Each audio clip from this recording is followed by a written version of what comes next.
This is Windows Down Magazine. I'm John. You're watching The Matches.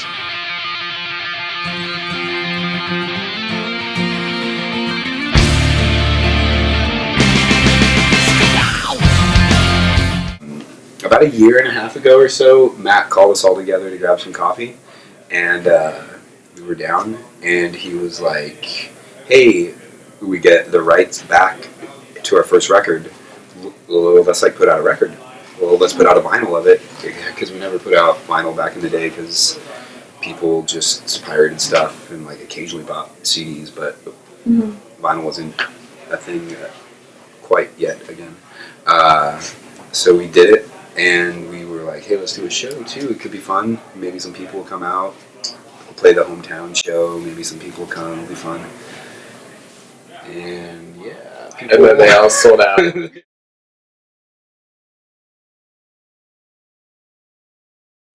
I literally did not believe it. So tickets went up at, 10 a.m. Yeah. And I woke up at, 10:20 that morning. And my roommates were like, dude, your show sold out in 2 minutes. And I was like, no, it didn't. You don't know how to use a computer, dummy. So I walk them over to the computer, and I'm like, no, this is how it goes. I can go to this.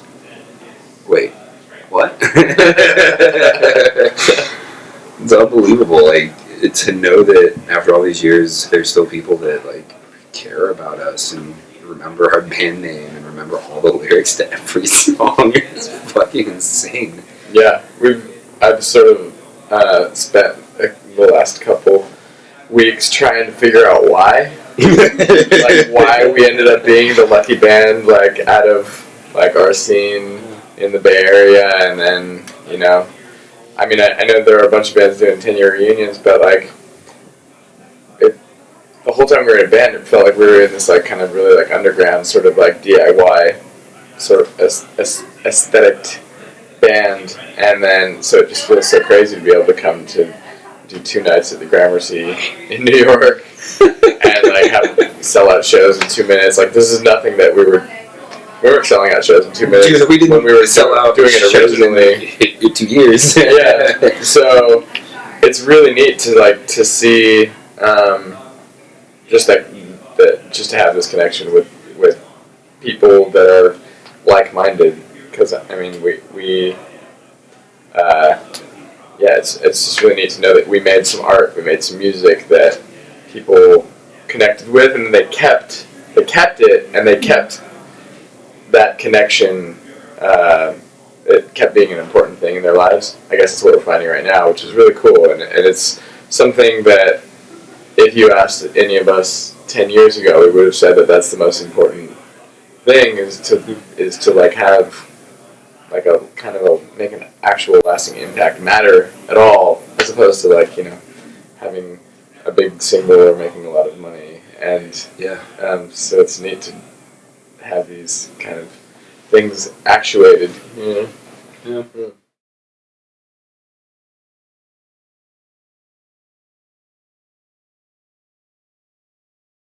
That wasn't even really our idea, was it? Well, we started. There's a documentary crew that started filming us at the beginning of our time relearning the song. They were like, this reunion is going to be crazy, so we want to capture it. Yeah. And our response was it's not going to be that crazy, but if you want to follow us around with cameras, sure. Yeah. And then apparently they were right. It was going to be crazy. Yeah. So the film is called Bleeding Audio, and they have a Kickstarter up right now. And so they've been following us around, and they were doing those. They were interviewing us about all the old songs and everything. So it's really thanks to them that those came out. And then they asked us if we wanted to put them on our website to hype the shows and everything. Yeah, of course. I think we never really thought that the stories from the first record, we weren't a real band yet at that point. Yeah. So I think for the rest of our career, we were kind of consumed with trying to fake people into seeing us as a real band, whatever that means. So we never told those stories because those were largely about recording guitars in washing machines, and like our parents telling us we couldn't put songs on the record, and these kind of like things that were like so not punk. So embarrassing at the time. So we never told those stories, but you know, now it's funny and amusing, and they seem like good stories. But if you would have asked us 5 years ago, we never would have told you.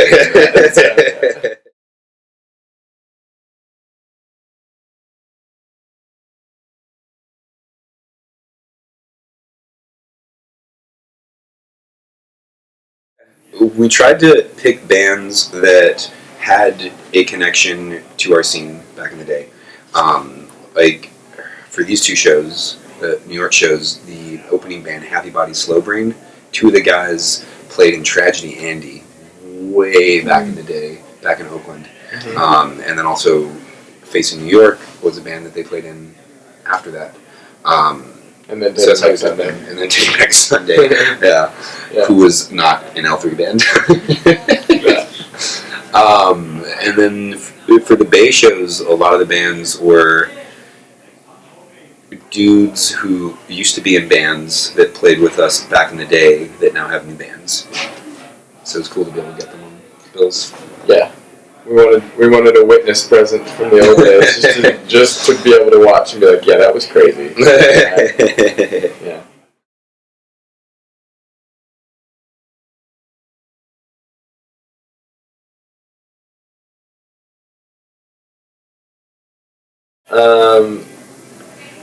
Johnny Page is my favorite. Cool. Yeah.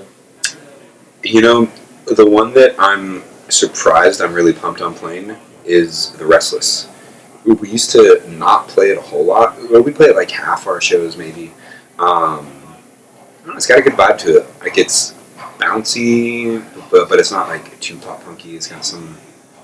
I don't know. It's dope.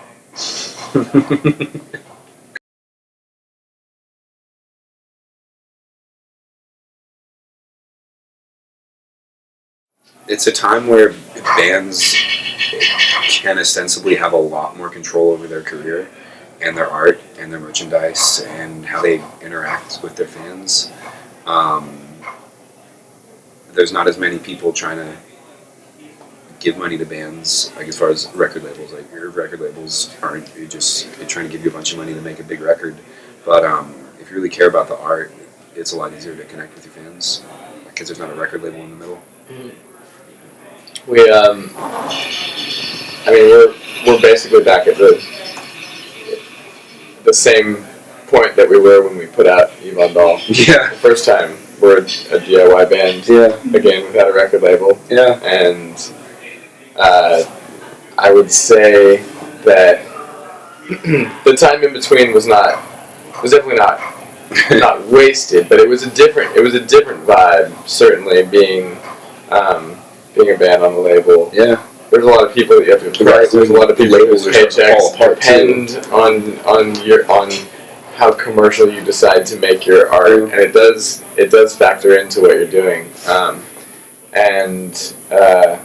So yeah, if you ask me, I prefer being independent, and I like how we're doing this reunion independently. Yeah. Of a record we put out independently. Right. Yeah, it feels cool. And it's also a lot easier to be an independent band now than 10 years ago because people are comfortable going to band camp and like people are comfortable buying merch from your web store. Yeah, we gotta get rid of Facebook now. Give it a few years, it'll be getting rid of itself, dude. Boost page, boost ads. Yeah, it's terrible. Instagram is our friend. Yeah, I love it. Yeah, I love Instagram. Yep.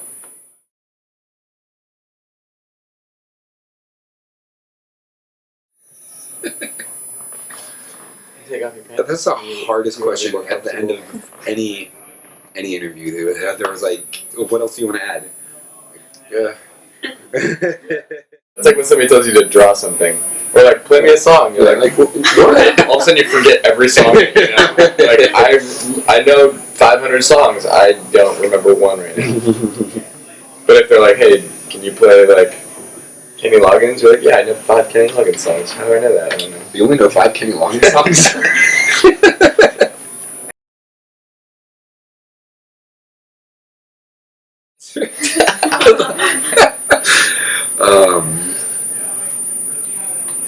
One of the dudes at a venue the other night was like, dude, you guys remind me of this crazy band, Sleepy Time Gorilla Museum. Remember that band? Dude, yes. They've been gone for a long time. Apparently, they just did a reunion show too in Chicago or something. I think. Wow. Yeah. They were like this great theatrical Baroque metal band. Yeah. So yeah, they would have these like, it was really dynamic. It was, when it was heavy, it was really heavy. And when it was soft, it was like beautiful. I think we heard about that band back when you were working at the Fillmore. No. Or was it a Great American? A Great American. Yeah. They were crazy. There's last night when we were playing, I kept thinking about Joe Jackson. Oh. Yeah, I remember when we were recording our first 2 records. I remember we were listening to Joe Jackson a lot because we wanted to.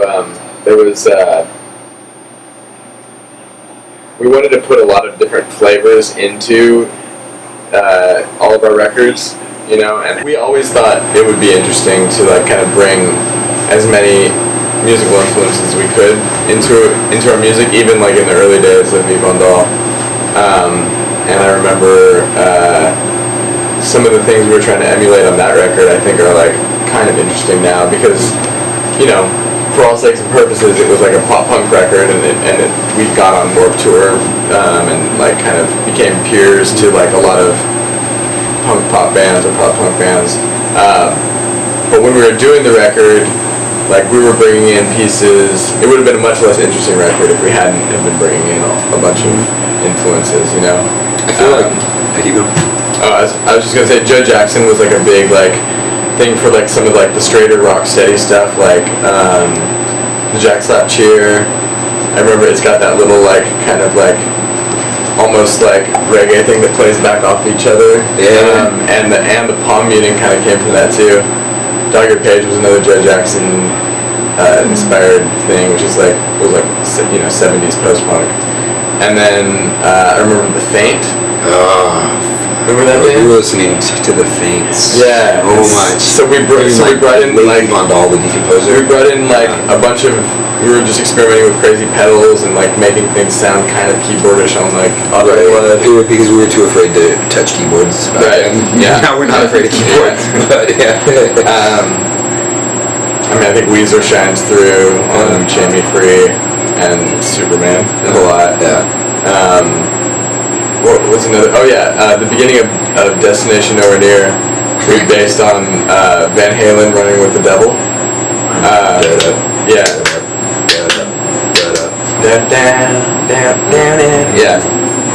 The Joe Jackson stuff, I feel like the influence comes across, especially for the live shows. Right. But a lot of it, I think, got covered up by the production style, where like producers just running everything up to the grid and copy and pasting stuff around, because they didn't do that back when they were making Look Sharp. Also, yeah, we recorded at a lot higher gain than Joe Jackson. Yeah, we did. But if you listen to like the tempos of the songs and the melodies are like very similar. Yeah. The songwriting structures. Yeah, for sure. Totally. And the pointy boots too.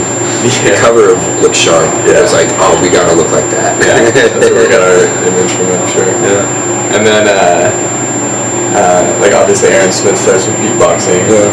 So, and also when we play track 11 and like when we play Katie Said and Jamie Free, there are parts of those verses that like I was on Instagram watching somebody's 15-second video. I've been staying up so late just watching all everybody's Instagram. There are parts of the song that you just jump in for like a verse or two, like 15 seconds. It's like almost hip hop.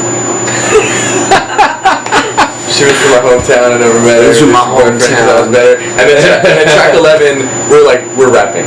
Yeah. Wake up, embrace the day, chase away. It's not tough rap, but it's like very like lyrical beat poetry kind of style, you know. There was that early '90s. There was that influence. Although like you know we would never have done a rap song. Yeah. But there was this whole like, you know, we used having 3 singers. We like beats. And Justin had a great yell, and so we would go back and forth between me singing something, me and John harmonizing something, and Justin yelling a line. Like, it was, I said, like, you know, Beastie Boys which is thing. kind of a Beastie Boys sort of thing. Yeah. Yeah. 2 Left Crew or something. Yeah. Everyone's asking that. We're with each other playing a bunch of shows until the end of January. We're having a great time. Yeah, I don't know. I mean, this whole thing, like, back from the first show that was gonna be at the bottom of the hill, which is like a 300 capacity club in San Francisco, turning into this whole big thing. I'm not sure how far. I'm not sure how far it's gonna go. I think it means that, I mean, judging from like us planning on playing like a show and then it turned into an international tour, I think that means we're just gonna probably put out like 10 records next year. All the way things are going. All hip hop. All hip hop. Yeah. A hip hop record, a Joe Jackson style record, a Faint style record. Yeah. Hope you guys are ready for a lot of B-sides. And a really wishy-washy answer.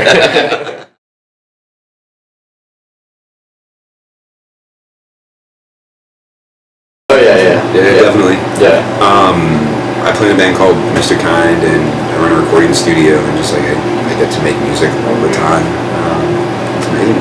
Yeah. I play in a band called Fortress Social Club with my sister, and Maniac whenever I can track down Jake in Australia, and I've got a little solo thing called Saint Ranger that I'm going to be putting out in a couple months. So. It's exciting. I know about that. I'll send you the record.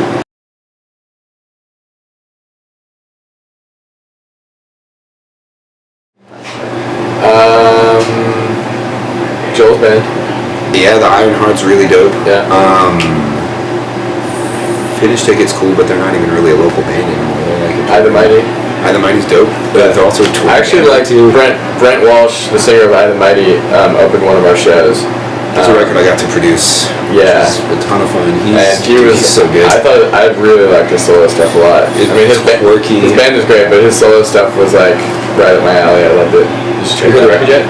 Did you check the record? Yeah, cool. Yeah, it's awesome. John produced it. There's another, probably other bands. Bells of Atlas is really cool.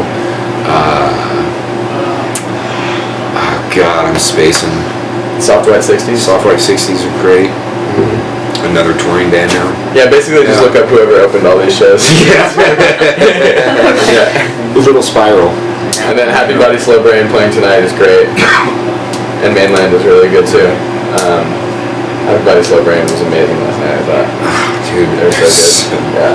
That's your first time seeing them? Yeah. Oh, wow. Yeah. I got to play with them a couple times ago.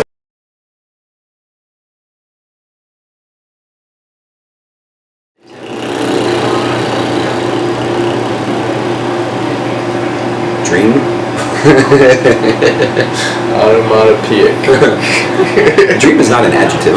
You have to realize that's an adjective. That's okay. Any word. Past. Pasture. Yeah, dreamlike is surreal. Surreal, thank you. Yeah. That's the word. Yeah, it is. I know your dreams.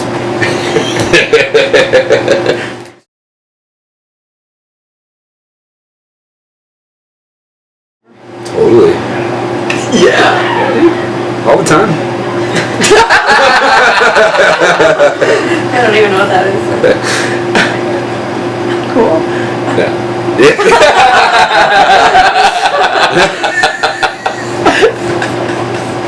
I love when like the people come like that's kind of a thing that we might remember, like a costume dinner, but I love it when people come over that like just look like an average person and they're like, dude, 2002 you signed my poster, don't you remember that? Like, if you had something a little more memorable about you, maybe. I don't get that. I've been getting like I've been getting crazy stories that are like, do you remember when you like rode my horse and it fell off a cliff and blew up? And I'm like, how the hell do I not remember that? That was an exaggeration, but like I've been hearing some crazy stories. Wait, that didn't actually happen? That horse didn't blow up? Yeah. The horse was fine after it fell off the cliff. Yeah. But I've been hearing some stuff. I definitely heard yesterday you signed my dad's face, and I was like, what? That sounds like something that I would be talking about still if that happened, but I don't doubt it. There were a lot of memories, all like concentrated into a series of years for us. But yeah, it's been cool seeing a lot of old friends and fans though, and I do remember a vast majority.